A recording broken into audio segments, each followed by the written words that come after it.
ਸਹੁਰਿਆਂ ਦੀ ਤੋੜ ਤੁਰੇ ਜਿਹੜਾ ਮੁੰਡੇ ਸਹੁਰਿਆਂ ਦੇ ਕਿਵੇਂ ਜਾਂਦੇ ਨੇ ਆਪਣੀ ਬੇਗਮ ਨੂੰ ਲੈਣ ਵਾਸਤੇ ਇਹ ਚੈਨਲ ਵੇਖੀ ਬੇਗਮ ਨੂੰ ਲੈ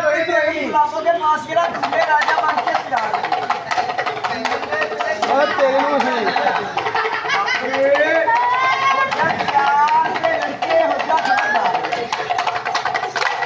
ਜਾਦੂ ਚੱਲ ਗਿਆ ਸਹੁਰਿਆਂ ਦੇ ਤਰੀਕ ਲੜ ਗਿਆ ਪੜਿਆ ਲਿਖਿਆ ਲੜਕਾ ਪੜ ਗਿਆ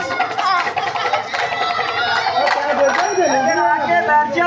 ਆ ਜਿਹੜਾ ਸਹੁਰਿਆਂ ਦੀਆਂ ਦੋ ਚਾਰ ਗੱਲਾਂ ਸੁਣਾ ਸਹੁਰਿਆਂ ਦੇ ਘਰ ਗਿਆ ਏ ਤੂੰ ਤੇਰੀ ਇੱਜ਼ਤ ਚਾਹ ਬੋਤਲ ਨਹੀਂ ਪੁੱਛੀ ਕਹਿੰਦਾ ਆਟੇ ਗੁੰਨੇ ਗਰਮੋ ਗਰਮ ਪਰੌਂਠੇ ਬਣਾਏ ਰੋਟੀਆਂ ਬਣਾ ਕੇ ਦਿੱਤੀਆਂ ਸਹੁਰਿਆਂ ਨੂੰ ਰੋਟੀ ਮੰਗੀ ਡੰਡਾ ਮਾਰਿਆ ਲੱਤ ਅੱਗੇ ਟੁੱਟਦੀ ਲੱਗਾ ਮਠਾ ਚੁੱਕਿਆ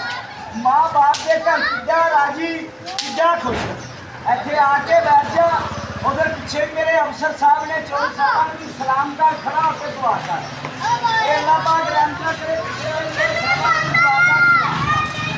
ਜੇ ਤੇਰੇ ਤੂੰ ਜੰਗਲੀ ਜਨਾਵਰ ਹੈ ਤੈਨੂੰ ਜੰਗਲ ਚੋਂ ਫੜਿਆ ਕੈਦੀ ਕੀਤਾ ਹੈ ਪੜਾਇਆ ਲਿਖਾਇਆ ਬੰਦੇ ਦੇ ਨਾਲ ਦੋ ਘੜੀ ਖੇਲ ਤਮਾਸ਼ਾ ਕੀਤਾ ਹੈ ਰਾਜੀ ਝੂਠ ਨਾ ਬੋਲੀ ਕਾਲੇ ਮਾਰਿਆ ਆ ਜਲ ਗਿਆ ਪੇਟ ਨਾ ਹੋਵੇ ਬੰਦਾ ਬੰਦੇ ਦਾ ਮਥਾਜ ਨਹੀਂ ਹੁੰਦਾ ਦੁਨੀਆ ਤੇ ਕਾਰੋਬਾਰ ਲਾਲਚ ਨਹੀਂ ਹੁੰਦੀ ਉਹ ਕਿਹੜਾ ਬੱਚਿਆਂ ਵਾਲਾ ਹੈ ਕਿਹੜਾ ਤਵੇ ਲਾਮਦਾਰ ਗਿਆ ਪੜ ਕੇ ਕਲਮਾ ਪਾਠ ਨਬੀ ਦਾ ਦੱਸ ਵੀ ਸਭ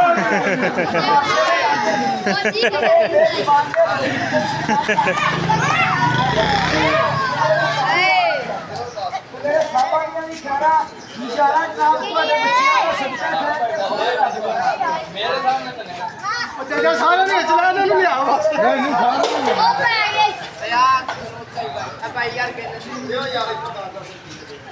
ਯਾਰ ਮੰਗ ਨਾ ਕਰੋ ਜੇ ਦੇਣੀ ਹੈ ਵੀ ਸ਼ਾਇਦ ਦੇ ਦਿਓ ਓਏ ਕੌਣ ਮਾਰਾਂ ਦੇ ਅਕਸ਼ਰਾਂ ਦੇ ਪਾਤਸ਼ਾਹ ਮੇਰੇ ਸਾਹਮਣੇ ਓਏ ਯਾਰ ਯਾਰ ਬਸ ਹੋਈ ਦਿਓ